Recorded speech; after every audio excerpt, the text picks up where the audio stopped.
आजच्या पत्रकार परिषदेसाठी उपस्थित सर्व पत्रकार, उपस्थित सर्व माझे सहकारी संचालक, उपस्थित बँकेचे CEO आणि अधिकारी, आज खरं तर सिंधुदुर्ग जिल्हा बँकेच्या बाबतीत ज्या काही वेगवेगळ्या पत्रकार परिषदेच्या माध्यमातून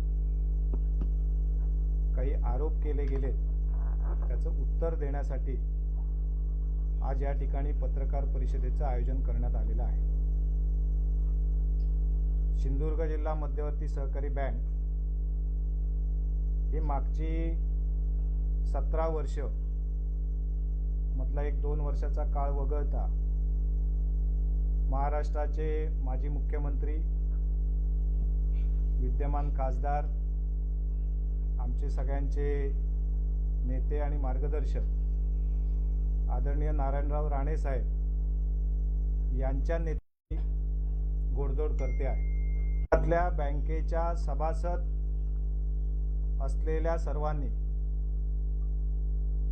मागच्या अनेक वेळा राणे साहेबांच्याच विचाराच्या पॅनलला नेहमीच झुकतं माप दिलेलं आहे। त्याचं कारण की आदरणीय राणे साहेबांचा या बँकेच्या कारभारावर आणि प्रत्येक गोष्टीवर एक बारकाईने लक्ष असतो। कुठलीही चुकीची गोष्ट बँकेच्या कारभारामध्ये होऊ नये या बाबतीमध्ये ते नेहमीच दक्ष असतात आणि याची जाणीव जिल्हावासियांना असल्यामुळेच पुन्हा पुन्हा जिल्हावासीय प्रत्येक निवडणुकीमध्ये राणे साहेबांच्या नेतृत्वाखाली असलेल्या पॅनलला त्या ठिकाणी विजयी करत आलेले आहेत। आता मी चेअरमन म्हणून या ठिकाणी कार्यरत असताना आपल्यालाही सगळ्यांना माहिती आहे की आदरणीय राणे साहेबांनी त्या ठिकाणी जबाबदारी दिली आणि तेव्हापासून आम्ही मागची 4 वर्ष माझ्यासोबत उपाध्यक्ष म्हणून आदरणीय काशेकरजी आणि त्यांच्यासोबत माझे सगळे सहकारी संचालक, काही इतर वेगवेगळ्या पक्षातनं सुद्धा निवडून आलेले संचालक आहेत, परंतु बँक म्हणून त्या ठिकाणी काम करत असताना सर्व संचालक मंडळ एक मताने, एका भूमिकेने आणि त्या ठिकाणी धोरणानुसार काम करत आलंय। आणि हे निर्णय घेत असताना, कुठल्याही पद्धतीचे निर्णय घेत असताना आम्ही त्या ठिकाणी राणे साहेबांच्या निदर्शनास प्रत्येक गोष्ट मी आणत असतो।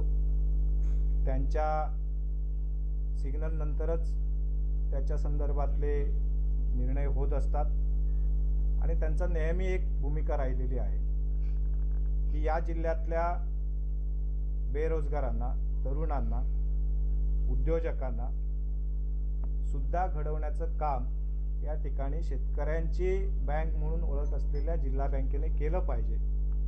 आणि त्या दृष्टिकोनातनं केंद्रात मंत्री MSMEचे मंत्री असताना सुद्धा त्यांनी देशभरामधली पहिली जिल्हा बँक की ज्याला पंतप्रधान रोजगार निर्मिती कार्यक्रम, मुख्यमंत्री रोजगार निर्मिती कार्यक्रम यासारख्या शासनाच्या योजनांचा सुद्धा त्या ठिकाणी ॲप्लिकेशन करून दिलं। याच्या मागचा उद्देशच हा होता की या जिल्ह्यामध्ये नवीन उद्योजक घडले पाहिजेत। कारण आपल्यालाही माहिती आहे की अनेक वेळा जिल्ह्यातल्या काही लोकांकडून प्रश्न उपस्थित केले जात असायचे की आपल्या जिल्ह्यामधल्या बँकेचा कर्ज पुरवठा हा बाहेरच्या जिल्ह्यातल्या शेती व्यवसायाला किंवा प्रक्रिया उद्योगाला का केला जातोय। कारण आपल्या जिल्ह्यामध्ये अशा प्रकारचे मोठे उद्योग कार्यरत नसल्यामुळे, पुढे येत नसल्यामुळे, उद्योजक पुढे येत नसल्यामुळे बँकेचा व्यवसाय टिकला पाहिजे, बँक वाढली पाहिजे, बँकेचा नफा वाढला पाहिजे, यासाठी ठेवीमधल्या रकमा ह्या कर्ज स्वरूपामध्ये त्या ठिकाणी राज्यातल्या वेगवेगळ्या जिल्ह्यांमध्ये चांगल्या उद्योगांसाठी साखर निर्मिती असतील, इथेनॉल निर्मिती असेल किंवा इतर काही प्रक्रिया मोठे उद्योग असतील, या उद्योगांना राज्य बँक किंवा त्या जिल्ह्यातल्या जिल्हा बँका यांना सोबत घेऊन कन्सोर्शियममध्ये त्या ठिकाणी पतपुरवठा केला जातो की ज्याद्वारे मिळणारा उत्पन्न हा हा बँकेसाठी येतो, जिल्ह्याच्या आपल्या नफ्यामध्ये, जिल्हा बँकेच्या नफ्यामुळे त्यामुळे वाढ होत आलेली आहे.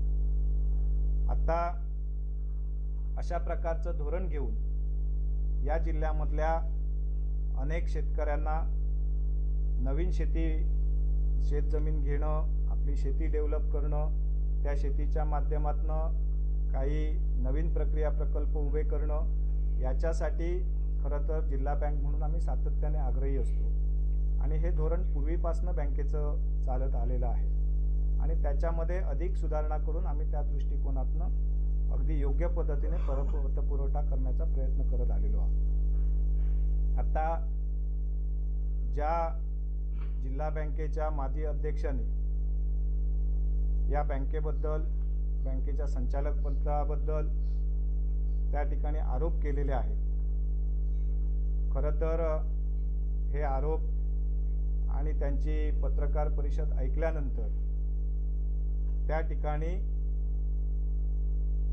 त्यांनी चेअरमन म्हणून नेमकं काय शिकले, चेअरमन म्हणून काम करत असताना नेमकी कुठल्या गोष्टींचा त्यांनी अभ्यास केला होता, याचा सुद्धा विचार खऱ्या अर्थाने करण्याची गरज निर्माण झालेली आहे. मागच्या पत्रकार परिषदेनंतर खरं तर आम्ही तात्काळ उत्तर देणं अपेक्षित होतं. अनेक पत्रकार बंधू असतील किंवा या जिल्हावासी असतील, अनेकांचे त्या ठिकाणी फोन येत होते की आपण या पत्रकार परिषदेला उत्तर द्या, परंतु या खुर्चीला सुद्धा त्या ठिकाणी एक आचारसंहिता आहे. बँकेकडे असलेल्या ठेवीदाराची कुठलंही नाव किंवा त्याची ठेव रक्कम ही उघड करू नये. कुठल्याही कर्जदाराचा कर्ज रक्कम आणि त्याचे कर्ज व्यवहार हे तो कर्जदार सोडून अन्य कोणाला उघड करू नये, अशा प्रकारचं एक बेसिक आचारसंहिता ही चेअरमन, पूर्ण संचालक मंडळ आणि बँकेचे अधिकारी वर्ग ह्यांना कायमस्वरूपीची असते आणि हीच आचारसंहिता आम्हाला सुद्धा लागू होती.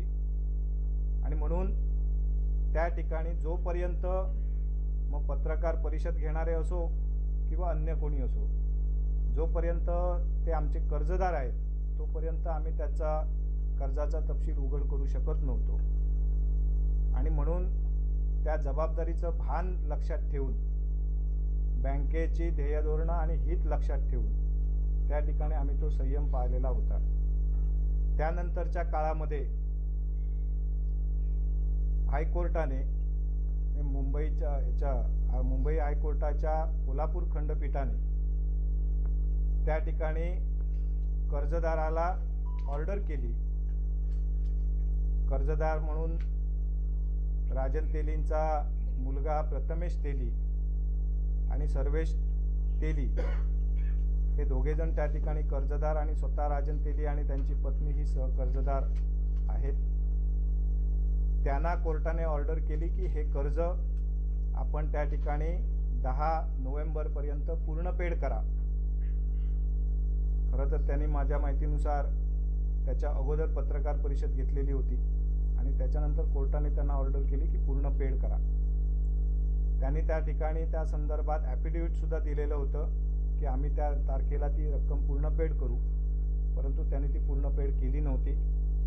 त्याच्यानंतर पुन्हा मुदतवाढ मागितली. कोर्टाने त्यांना पुन्हा 4 आठवड्याची मुदतवाढ दिली आणि काल त्यांनी पूर्ण त्या ठिकाणी कर्जफेड ही 9 डिसेंबर 2025 रोजी त्या ठिकाणी केली आणि म्हणून आता त्याच्यानंतरच्या पत्रकार परिषदेला आम्ही स्पष्टपणे त्याचा सगळा तपशील आपल्यासमोर मांडत आहोत की या सगळ्या पत्रकार परिषदेच्या माध्यमातून त्यांनी ज्या गोष्टी मांडल्या आहेत त्याचं मूळ कारण नेमकं काय आहे हे सुद्धा सगळ्यांना खरं तर समजण्याची गरज आहे. त्यांनी त्या ठिकाणी साधारणतः 2021च्या शेवटच्या टप्प्यात जून 2021ला 9,60,00,000 रुपयाचं कर्ज जिल्हा बँकेकडनं सिंधुदुर्ग जिल्ह्यामधल्या एका जमीन खरेदीसाठी, शेत जमीन खरेदीसाठी घेतलेलं होतं।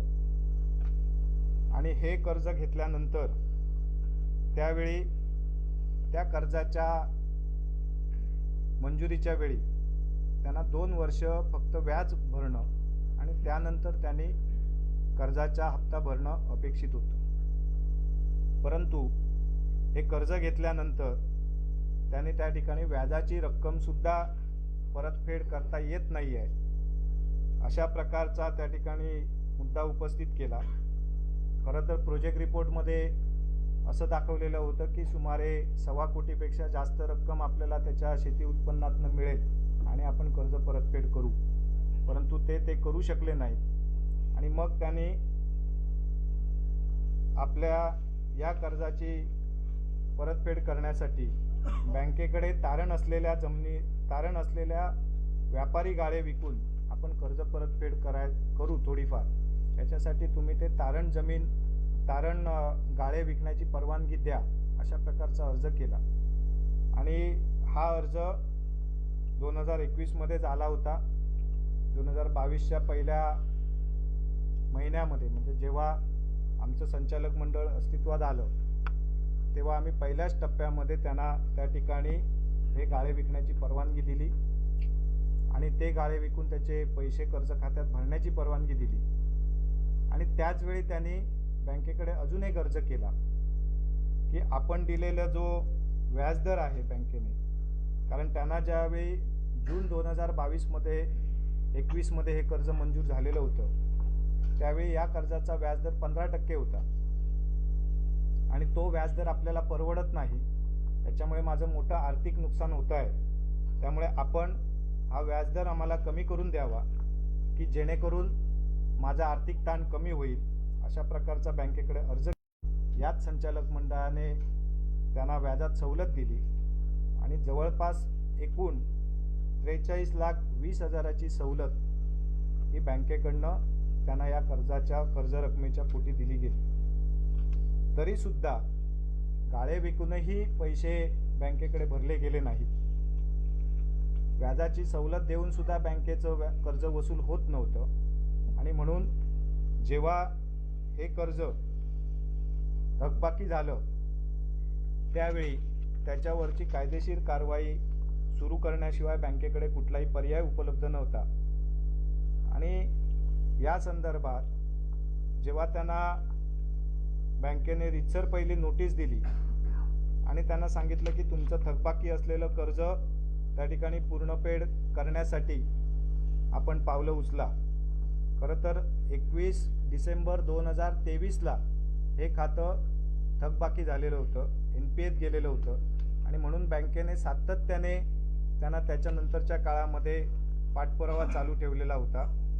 आणि तो चालू ठेवल्यानंतरही जेव्हा कर्जदार म्हणून आणि थकबाकीदार म्हणून त्यांचा बँकेला कोणताच रिस्पॉन्स मिळेना, बँकेला सदरचं कर्ज वसूल करण्यासाठी कायदेशीर पावलं उचलणं गरजेचं वाटलं, तेव्हा बँकेने पहिल्यांदा त्या ठिकाणी सहकार न्यायालयामध्ये दावा दाखल केला। कारण की जेव्हा मार्च 2023ला त्यांनी शेवटपर्यंत सांगितलेलं होतं बँकेला की मी मार्चच्या शेवटच्या दिवशी हे पैसे पूर्ण पेड करतो, परंतु त्यांनी त्यावेळी थकबाकी पूर्ण पेड केली नाही आणि जवळपास हजारो थकबाकीदारांची इतक्या वर्षातली सगळी थकबाकीची रक्कम ही 80 कोटीच्या घरात होत होती। आणि ह्या एकाच कर्ज खात्यामुळे आमचा NPA हा जवळपास 92 कोटीच्या पुढे गेला। म्हणजे एकाच कर्ज खात्यामुळे आमची बँकेचा बॅलन्स शीटमधला NPA ची वाढ ह्या एकाच कर्ज खात्यामुळे झाली। आणि त्यामुळे त्यानंतर नाबार्ड असेल किंवा RBI असेल, या सगळ्या यंत्रणेकडनं बँकेला विचारणा केलं गेलं की याच्यावर आपण का कारवाई करत नाही। आणि म्हणून मग बँकेला सगळ्याच ज्या न्यायालयीन बाजू आहेत त्या पुढे पार पाडाव्या लागल्यात आणि कायदेशीर कारवाईची पावलं उचलावी लागली। या कायदेशीर कारवाईची पावलं उचलत असताना सुद्धा त्या ठिकाणी त्यांनी अशी भूमिका घेतली की आम्ही हे कर्जच घेतलेलं नाही, आम्ही हे कर्ज अशा प्रकारचं त्याचं मिसयुटिलायझेशन केलेलं नाही.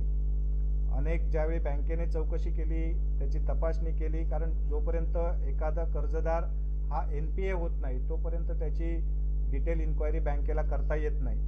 परंतु हे कातं थकबाकी झाल्यामुळे बँकेला डिटेल इन्क्वायरी करावी लागली आणि डिटेल इन्क्वायरी केल्यानंतर असं लक्षात आलं की ह्या कर्जाचं मिसयुटिलायझेशन झालेलं आहे. या संदर्भात आम्ही सहकार न्यायालयात दावा केला आणि तो दावा केल्यानंतर कर्जदाराच्या विरुद्ध आणि बँकेच्या बाजूने ह्या दाव्याचा निर्णय झाला आणि त्याच्यामध्ये त्या ठिकाणी सहकार न्यायालयाने पूर्ण रक्कम ही कर्जदाराने भरण्यासंदर्भातली ऑर्डर केली आणि त्याच्या संदर्भात अपिलेट कोर्टामध्ये अपील झालं. तिथे त्यांनी सातत्याने तारखा घेतल्या, तिथे त्यांनी सुनावणी झाली, तिथेही त्यांच्या विरोधात निर्णय झाला, कोर्टात गेले. खरं तर नाही तर त्याच्या व्यतिरिक्त या सगळ्या लोकांच्या नावे असलेल्या सगळ्या जमिनींवर त्या ठिकाणी ताबा घ्या आणि अटॅचमेंट लावा अशा प्रकारची ऑर्डर केली आणि ती ऑर्डर झाल्याच्या नंतर आपण त्या ठिकाणी महसूल विभागाकडे पत्रव्यवहार केला. त्यांच्या सिंधुदुर्गातल्या आणि रायगड जिल्ह्यातल्या सगळ्याच प्रॉपर्टीवर त्या ठिकाणी अटॅचमेंट झाली आणि कोर्टाने ऑर्डर केलेली होती की तुम्हाला कुठलीही प्रॉपर्टी विकता येणार नाही जोपर्यंत सिंधुदुर्ग जिल्हा मध्यवर्ती सहकारी बँकेचं थकबाकी कर्ज आपण भरत नाही. आणि असा कोर्टाचा निर्णय झालेला असताना सुद्धा त्या ठिकाणी आपली बँकेची रक्कम भरणा होत नव्हती आणि म्हणून त्या ठिकाणी पुढची जप्तीची कारवाई सुरू करण्यासाठी पावलं बँकेने उचलली. त्यावेळी त्याच्यातली काही रक्कम त्यांनी भरणा केली आणि त्यानंतर पुन्हा त्यांनी अपिलेट कोर्टाकडे जमीन विकण्याची परवानगी मागितली. अपिलेट कोर्टाने त्यांना काही काळाची संधी दिली, परंतु तरीसुद्धा ते भरू शकले नाहीत. शेवटी हायकोर्टामध्ये ही केस गेली आणि हायकोर्टाने त्यांना पूर्ण रक्कम, कुठली तरी एखादी जमीन विका आणि पूर्ण रक्कम भरा अशा प्रकारची ऑर्डर केली आणि त्याच्यातनं त्यांना ही पूर्ण रक्कम बँकेला भरावी लागली. आणि या सगळ्यातनं आम्ही दिलेल्या 9,49,98,60,000 कर्जाच्या अगेन्स्ट त्यांना 15,29,60,000 एवढी व्याजासह आणि सगळ्या दंड रकमांसह ह्या रकमा भराव्या लागल्यात. आणि हे करत असताना कर्जदार म्हणून बँकेने जे सहकार्य करणं अपेक्षित होतं ते त्या पातळीवर बँकेने केलेलं होतं. संचालक मंडळाने सुद्धा त्यांना कर्ज भरण्यासाठी ज्या काही सवलती त्यांनी वेळोवेळी मागितल्या त्या सवलती बँकेने त्यांना दिलेल्या होत्या. असं असताना सुद्धा त्यांनी कर्ज परतफेड करण्यासाठी जी टाळाटाळ केली, जो विलंब केला, त्याच्यामुळे शेवटी न्यायालयीन दावे करावे लागलेत आणि त्याच्यातनं ह्या ऑर्डर झाल्यानंतर त्यांना कर्ज भरावं लागलं. आणि खरं तर त्याच्यानंतर या सगळ्यातनं जिल्हा बँकेवर राग काढण्यासाठी, राजकीय द्वेषापोटी आणि आपल्याला बँकेला त्रास द्यायचा आहे अशा प्रकारची भूमिका घेऊन त्यांनी त्या ठिकाणी वेगवेगळ्या पद्धतीने पत्रकार परिषदेच्या माध्यमातून बँकेवर आरोप करण्याचा प्रयत्न केला. खरं तर स्वतः कर्ज घेतलेलं असेल तर स्वतःच्या कर्जा व्यतिरिक्त आपण बँकेच्या दुसऱ्या कुठल्याही कर्जदाराच्या कर्ज खात्यासंदर्भात माहिती ही मीडियाच्या माध्यमातून प्रसिद्ध करण्याचे अधिकार कोणाला दिलेले नाहीत. कालच्या पत्रकार परिषदेमध्ये त्यांनी बँकेचा लोगोसुद्धा वापरलेला आहे. या सगळ्या संदर्भात आवश्यक ती कायदेशीर कारवाई निश्चितपणे आम्ही करणार आहोत. खरं तर या जिल्ह्यामधल्या उद्योजकांसाठी, शेतकऱ्यांसाठी आणि महिलांसाठी कर्ज देत असताना त्यांची बॅलन्स शीट बघून आजपर्यंतच्या इतिहासामध्ये जिल्हा बँकेने कधी कर्ज पुरवठा केला नाही. कारण जर बॅलन्स शीट बघून कर्ज पुरवठा केला तर मला वाटत नाही की या जिल्ह्यामध्ये 10% सुद्धा त्या ठिकाणी नवीन उद्योजक उभे राहू शकतील. आणि म्हणून पूर्णतः विश्वासाने आणि या जिल्ह्यातील उद्योजक घडावा, या जिल्ह्यातला शेतकरी उभा राहावा या दृष्टिकोनातनं बॅलन्स शीट न बघता ज्याची बॅलन्स शीट कमकुवत आहे त्याची बॅलन्स शीट अधिक सक्षम करण्यासाठीच बँक त्याच्या पाठीशी उभी राहते आणि हीच भूमिका घेऊन त्या ठिकाणी आजपर्यंत बँकेने पतपुरवठा केलेला आहे. कालच्या पत्रकार परिषदेमध्ये त्यांनी बॅलन्स शीटचा आणि काही कर्जदारांच्या लायकीचा, त्यांच्या क्षमतेचा उल्लेख केला. खरं तर या क्षमतेचा, या लायकीचा आणि या बॅलन्स शीटचा जर विचार 2021मध्ये यांना कर्ज देताना बँकेने केला असता, कारण त्यावेळेच्या बॅलन्स शीटसुद्धा आम्ही काल बघितल्या, त्यावेळी असं लक्षात येतं की खरं तर त्यांनासुद्धा कर्ज देण्यासाठी ते पात्र नव्हते. परंतु कर्जाची परतफेड हा आणि त्याची तारण व्यवस्था या गोष्टीची खातरजमा करून बँक पतपुरवठा करत असते आणि त्याच्यातनं आजपर्यंत सगळे कर्जदार हे बँकेबरोबर असलेल्या संबंधांवर, त्या ठिकाणी बँकेने केलेल्या मदतीची जाणीव ठेवून वेळेत आमच्याकडे कर्ज परतफेड करत असतात. आणि म्हणून आज राज्यामध्ये ही बँक नावारूपास किंवा अग्रगण्य राहण्याचं खरं कारण हेच आहे की आमच्या बँकेचा NPA जो आहे हा नेट NPA 0% राहिलेला आहे. ग्रॉस NPA सुद्धा हा कधी 3%च्या पुढे जात नाही. आणि हीच खरं तर आमच्या या सिंधुदुर्गवासियांनी बँकेला दिलेली साथ आहे. आणि म्हणून याच मुद्द्यामुळे बँक पहिल्या 3 क्रमांकाच्या यादीमध्ये सातत्याने राहते. त्याचं खरं कारण हे आहे. आणि म्हणून नेहमीच थकबाकीदारावर कुठल्याही प्रकारची दयामाया न दाखवता योग्य मार्गाने त्याची कर्जवसुली करणं ही भूमिका आम्ही बँकेने सातत्याने ठेवली आणि तीच भूमिका आम्ही त्यांच्या बाबतीत ठेवलेली होती.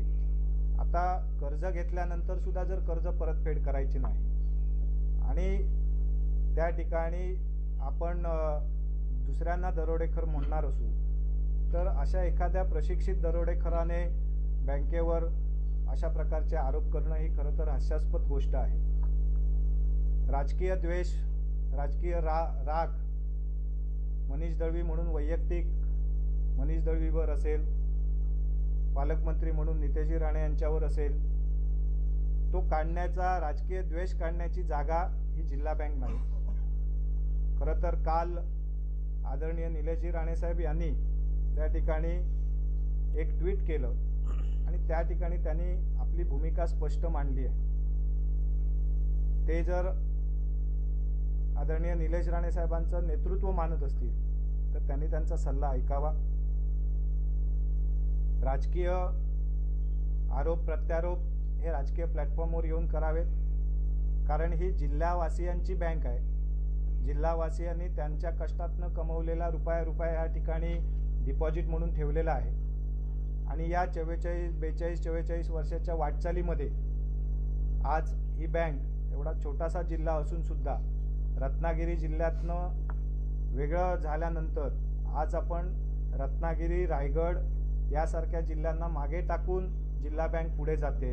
हे खरं तर जिल्हावासियांसाठी एक अभिमानाची गोष्ट आहे.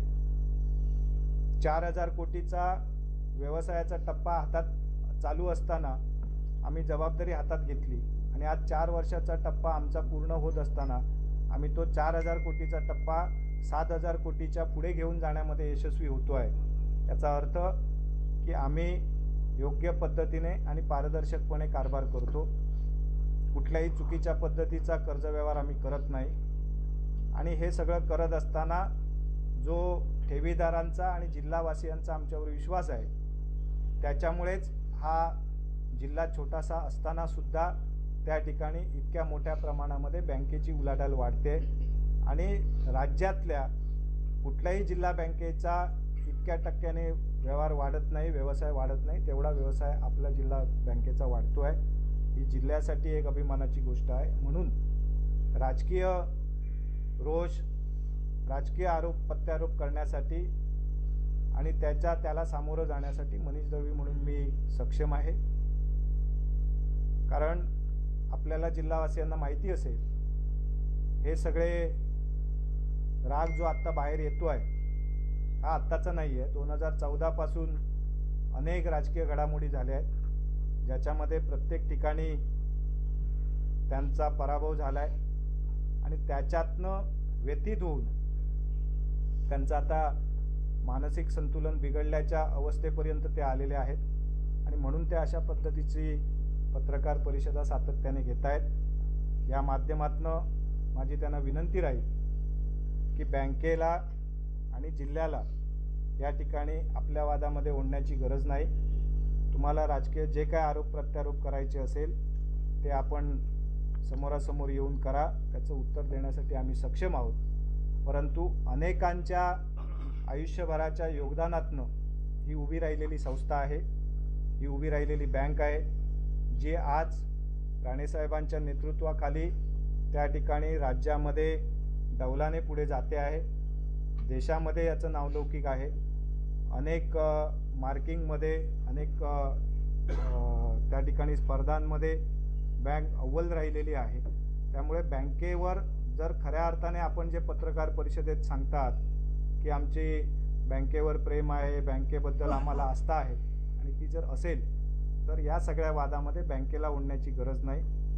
कारण बँकेमध्ये कुठलाही चुकीचा व्यवहार होत नाही आणि तो व्हायला आम्ही देणार नाही, आणि तो आम्ही कुठल्याही पद्धतीने करणार नाही। कारण या बँकेवर जिल्हावासियांचा विश्वास आहे आणि ही जिल्हावासियांची बँक आहे। त्यांनी उभी केलेली, त्यांच्या सगळ्यांच्या सहकार्यातून उभी राहिलेली बँक आहे। याला एक उज्ज्वल अशा प्रकारचा इतिहाससुद्धा आहे, आणि तो इतिहास कायम ठेवून त्या ठिकाणी राज्याला, देशाला अभिमान वाटेल आणि जिल्हावासियांनासुद्धा अभिमान वाटेल अशा प्रकारचं काम करण्याची जबाबदारी आम्ही खांद्यावर घेतलेली आहे। आणि त्या दृष्टिकोनातून आम्ही सगळं संचालक मंडळ आम्ही काम करतो आहोत। जे काही आम्ही कर्ज वितरण करतो आहोत ते विनाव्याज कोणाला देत नाहीत। इथे बसून आम्ही कुठल्या देणग्या देत नाहीत। आम्ही 14%, 15%, 12% जे काही धोरणानुसार व्याज ठरलेलं आहे ते रितसर व्याज घेऊन बँकेचा नफा वाढवतो आहोत। आजपर्यंत जे काही कर्ज दिली आहेत ती कुठलीही थकबाकी नाहीत, ती योग्य पद्धतीने योग्य वेळेत वसूल होत आहेत। आणि थकबाकी, जो कोणी थकबाकीदार असेल त्याच्यावर आम्ही आवश्यक ती कायदेशीर कारवाई योग्य पद्धतीने करतो आहोत, आणि त्याबद्दल आम्ही कुठल्याही प्रकारचं कॉम्प्रोमाइज करत नाही। आणि म्हणून बँकेच्या कारभाराबद्दल अशा प्रकारे गैरसमज पसरवण्याचं काम त्वरित थांबवावं। आम्ही या संदर्भात आवश्यक ती जी काही कायदेशीर कारवाई आहे ती सगळी कारवाई या पुढच्या काळामध्ये करणार आहोत। बँकेबद्दल तुम्हाला जे काही तक्रारी असतील त्या त्यांनी आमच्याकडे स्वतः लेखी स्वरूपात यापूर्वी वर्ष, दीड वर्ष सातत्याने केलेल्या आहेत, वेगवेगळ्या स्तरावर केलेल्या आहेत। त्याची उत्तरं त्यांना योग्य पद्धतीने दिली गेलेली आहेत, आणि जर त्या उत्तरातनं ते समाधानी नसतील तर ज्या ठिकाणी त्यांना न्याय मिळेल असं वाटतं त्या ठिकाणी त्यांनी अर्ज करावेत, त्याच्याबद्दल आमचं काही दुमत नाही। परंतु अशा प्रकारे चुकीच्या पद्धतीने पत्रकार परिषदा घेऊन त्या ठिकाणी बँकेची बदनामी केलेला आम्ही अजिबात खपून घेणार नाही, आणि हे आम्हीच नाही तर जिल्हावासीय सुद्धा खपून घेणार नाही।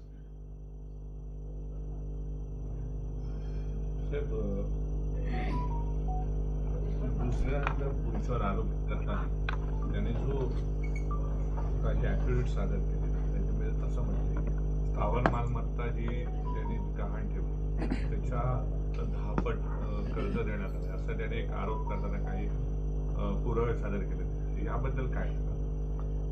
याबद्दल सुद्धा आपल्याला मी सांगू इच्छिन की काल ज्या पद्धतीने 7/12 त्याचे फेरफार दाखवून दिशाभूल करण्याचा जो प्रयत्न झाला आहे, मुळात कर्ज कोणी घेतलं आहे, किती घेतलं आहे, कुठल्या कारणासाठी घेतलं आहे, त्याच्यासाठी अधिक काय काय तारण व्यवस्था आहे, बँकेचं धोरण काय आहे, याची पहिली माहिती घेणं आवश्यक होतं। ती कुठल्याही पद्धतीची माहिती न घेता 7/12 दाखवून आपण दरोडा पडला अशा प्रकारची बोंब मारत जाणं हे निश्चितपणे चुकीचं आहे। कारण आम्ही जे काही कर्ज दिलेलं आहे ते मशीन खरेदीसाठी एका ड्रेजिंग कंपनीला दिलेलं आहे, जिल्ह्यातल्या ड्रेजिंग कंपनीला दिलेलं आहे, आणि हे देत असताना ज्या मशीन येणार आहेत त्यांचीच किंमत मुळात 40 कोटी आहे, आणि त्या मशीन ह्या आमच्याकडे तारण म्हणून असणार आहेत।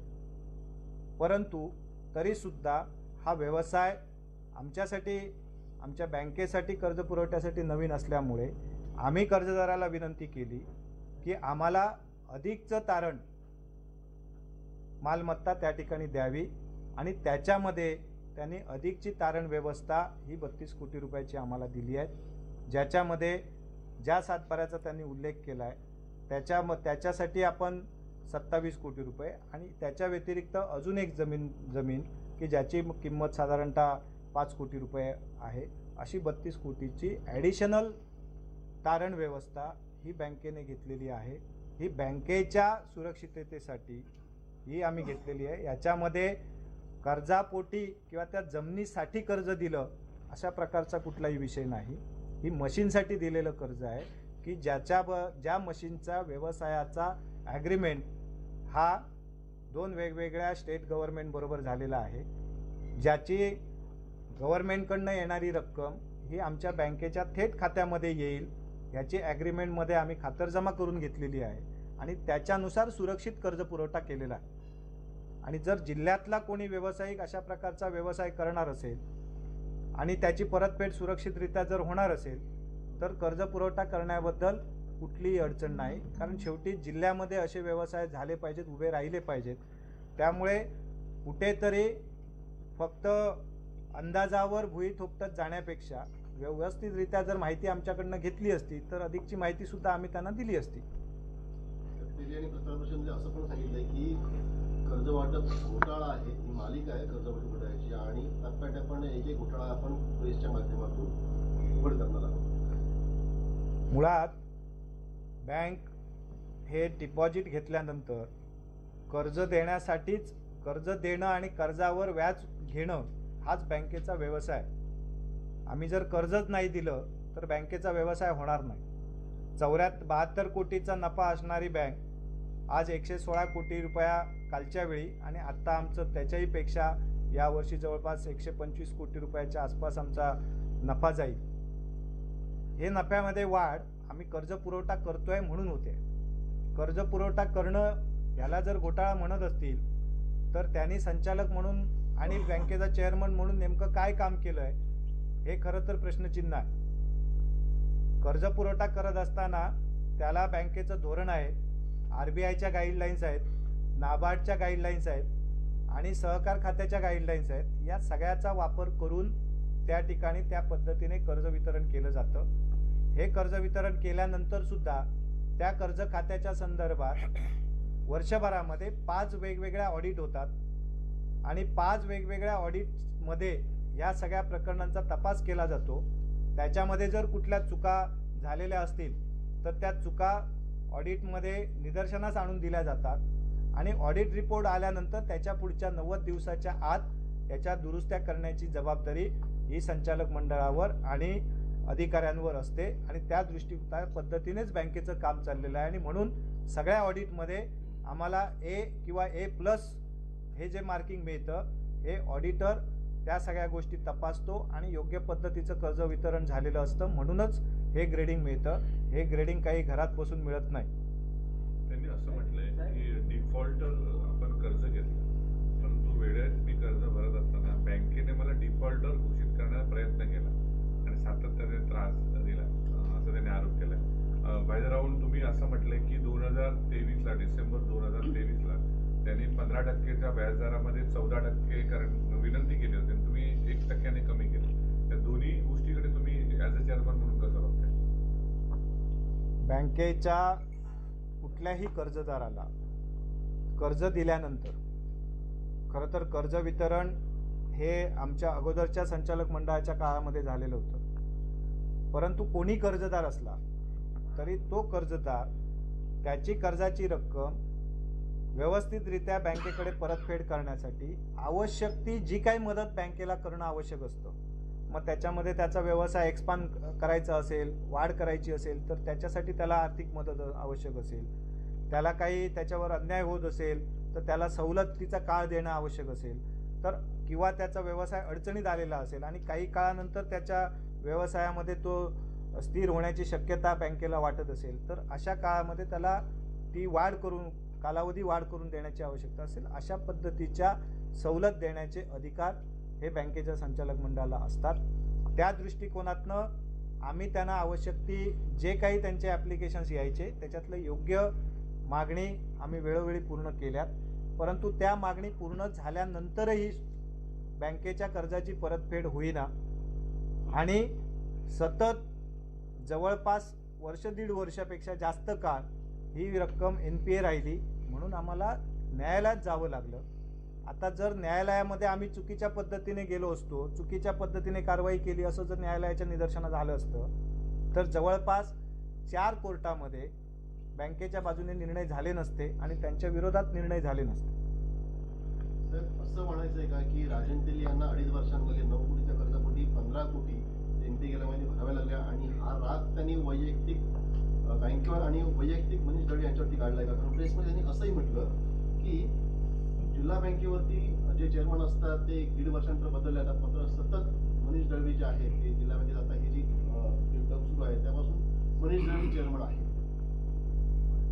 मुळात मी सुरुवातीलाच आपल्याला सांगितलं की त्यांना कर्ज घेतल्यानंतर ते मी कर्ज परतफेड करणारच नाही, बँकेला काय ते करून घेऊन दे, अशा प्रकारच्या ज्या वल्गना याच्या पूर्वीच्या सुद्धा काळामध्ये त्यांनी केल्या आहेत त्याचं उत्तर कोर्टाच्या ऑर्डरने त्यांना मिळालं.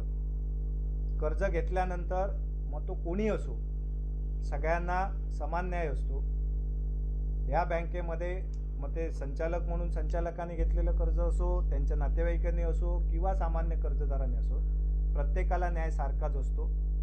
याच्या संदर्भात त्यांना हे कर्ज पूर्ण व्याजासह भरावं लागलं याचा खरं तर त्यांच्या मनामध्ये मोठा राग आहे आणि त्यामुळेच बँकेला बदनाम करावं, बँकेला त्रास द्यावा आणि मनीष दळवीला टार्गेट करावं हा त्याच्या मागचा उद्देश आहे. राजकीयदृष्ट्या त्यांच्या आणि आमच्यामध्ये अनेक वेळा मतभेद झालेत, म्हणून मी सुरुवातीला पण सांगितलं की जे काही राजकीय मतभेद असतील त्या राजकीय मतभेदांबद्दल आरोप प्रत्यारोप करण्यासाठी बँकेला मध्ये ठेवण्याची गरज नाही.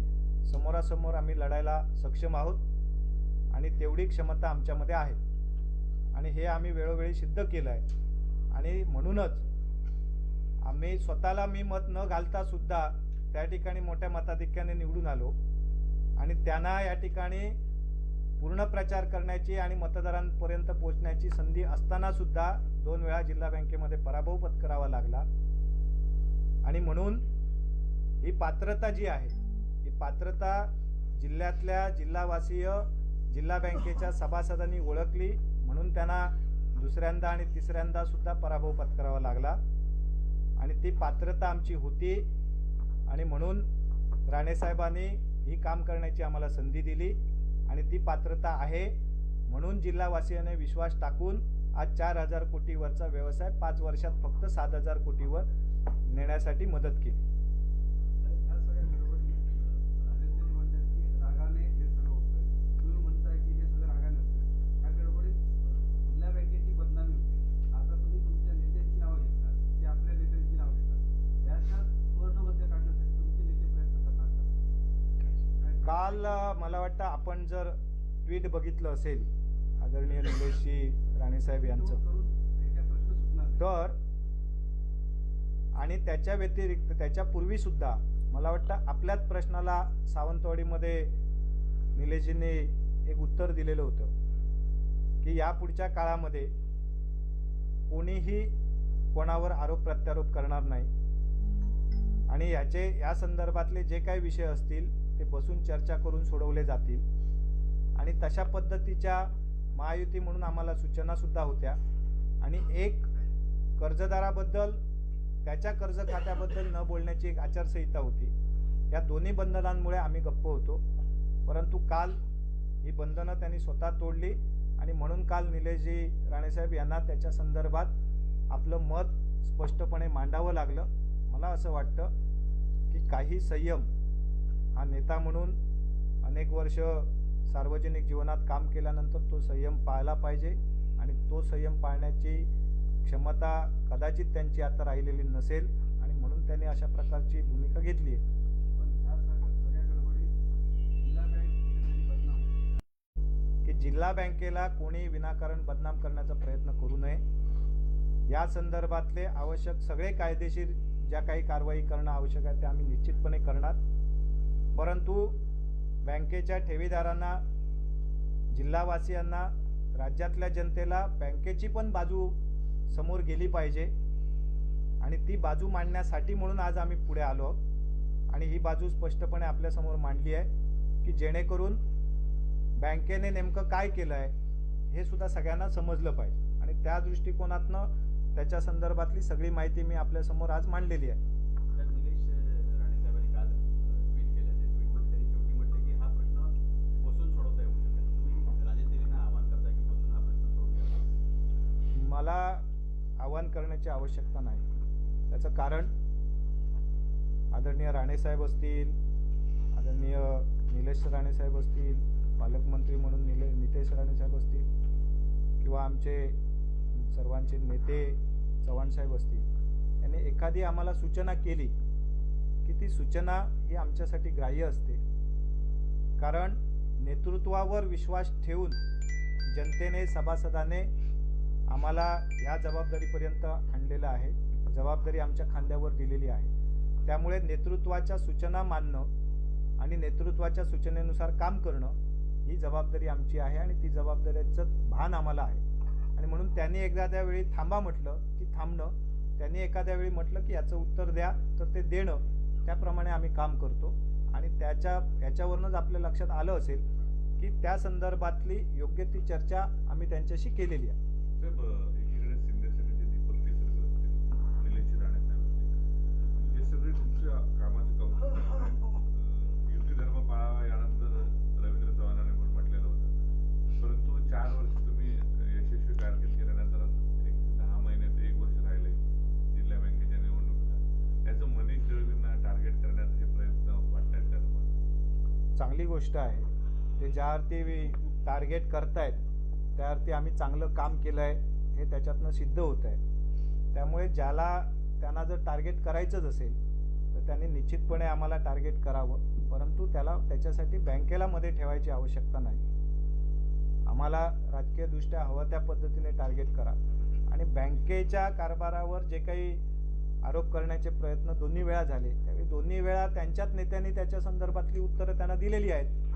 त्यामुळे खरं तर आम्ही त्यांना वेगळं काय सांगण्याची आवश्यकता नाही. ते वरिष्ठ पातळीवर कुठेतरी युतीचे संकेत मिळतात आणि असं असताना कुठेतरी असे प्रकार घडत आहेत युतीमध्ये.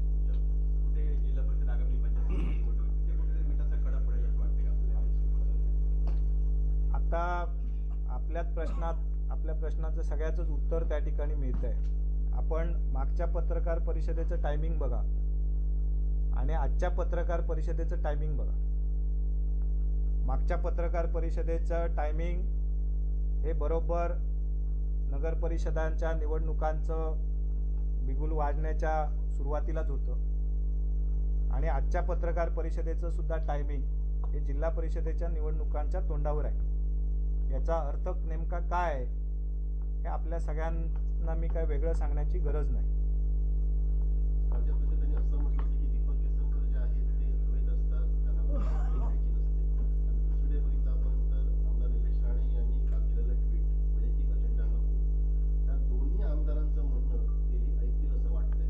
जसं पुढे सल्ला दिला गेला. खरं तर आदरणीय दीपकबाई हे संयमी आणि सुसंस्कृत नेते आहेत. म्हणून ते 4 वेळा आमदार झाले आणि म्हणून त्याच मतदारसंघामध्ये यांना किती वेळा पराभव पत्करावा लागला हे सुद्धा तुम्ही विचार करा. आणि आदरणीय निलेशजी राणे साहेब हे एकदा खासदार झालेत आणि पुन्हा एकदा आमदारसुद्धा झाले. लोकांमधनं जेव्हा आपण निवडून येतो त्यावेळी लोक जेव्हा विश्वास टाकतात त्याचं कारण ती क्षमता आणि ती पात्रता असावी लागते. आणि त्यामुळे त्यांचं ऐकावं की नाही ऐकावं हे त्यांनीच ठरवलं पाहिजे. एक प्रश्न त्याने असं म्हटलंय की यानंतर जर तुम्ही पत्रकार परिषद घेतल्यानंतर त्यांनी असंही म्हटलं की मी एकनाथ शिंदे आणि फडणवीसांकडे जाऊन, मुख्यमंत्र्यांकडे जाऊन आपली बाजू मांडणार आहे, तक्रार करणार आहे. यानिमित्ताने तुम्हाला प्रश्न असा आहे की तुम्ही जिल्हा बँकेवर त्यांनी काउंटर अटॅक दुसऱ्यांदा केल्यानंतर तुम्ही त्यांचे नेते उपमुख्यमंत्री एकनाथ शिंदे जे असतील किंवा फडणवीस साहेब यांची तुम्ही पालकमंत्र्यांच्या माध्यमातून भेट घेऊन हा प्रश्न मांडणार आहात? मला बँकेची बाजू मांडण्यासाठी ज्या ज्या ठिकाणी आवश्यकता असते त्या ठिकाणी मी माझी जाऊन बाजू मांडतो. त्याच्यासाठी मला कुठलीही बंधनं नाहीत. महायुतीतले नेते ज्यांना योग्य वाटेल ते त्या ठिकाणी आम्हाला बोलवतील, विचारतील, तिथे आम्ही त्या पद्धतीचं त्यांच्यासाठी माहिती उपलब्ध करून देऊ. परंतु या सगळ्याच्या मागे ते जे काही प्रयत्न करतायत, खरं तर कालच्या पत्रकार परिषदेमध्येच त्यांनी केंद्र शासनापासून, राज्य शासनापासून, नाबार्डपासून, RBI पासून ते पोलीस यंत्रणेपर्यंत सगळ्यांवर प्रश्नचिन्ह निर्माण केले, उपस्थित केले. हे प्रश्नचिन्ह उपस्थित का करावे लागतात? कारण तुमच्या तक्रारीमध्ये तथ्य नसतं म्हणून. जर इतक्या सगळ्या यंत्रणेमध्ये जर तक्रारीत तथ्य असलं असतं तर निश्चितपणे बँकेच्या विरुद्ध काहीतरी कारवाई झाली असती. आणि त्यामुळे मी पुन्हा एकदा आपल्याला सांगतो, दिशाहीन आणि तथ्यहीन तक्रारी करत बसण्यापेक्षा बँकेची बदनामी करण्याचं काम त्यांनी थांबवावं. या पुढच्या काळामध्ये त्यांनाच नाही तर त्यांच्या या प्रयत्नाला आणि त्यांच्याबरोबर अशा प्रकारचे इतरसुद्धा जे कोणी प्रयत्न करतील कुठल्याही प्रकारची हयगय करणार नाही. कारण बँक ही जिल्हावासियांची आहे, सर्वसामान्य शेतकऱ्याची आहे. आणि इथे राजकारण आणू नका. इथे आत्तासुद्धा बघा, आपण इथे जे संचालक बसलेले आहेत हे फक्त एकट्या भारतीय जनता पार्टीचे नाही आहेत, तर इतर पक्षामधनं सुद्धा जे निवडून आलेले आहेत ते सुद्धा संचालक इथे बसले आहेत. त्याचं कारण बँक आणि बँकेचं धोरण आणि त्या दृष्टिकोनातनं जिल्हावासियांना योग्य ती सेवा देणं याच्यासाठी आम्ही सगळेजण आग्रही असतो. आणि याच्यासाठीच राणेसाहेब नेहमी आग्रही असतात. आणि आम्ही आमच्याकडे जी जबाबदारी जनतेने दिलेली आहे, जिल्हावासियांनी दिलेली आहे, ही जबाबदारी योग्य पद्धतीने पार पाडणं आणि तो विश्वास कायम ठेवणं, तो विश्वास कायम टिकवणं याच्यासाठी जे काही योगदान देणं आवश्यक आहे हे आम्ही देत राहणार.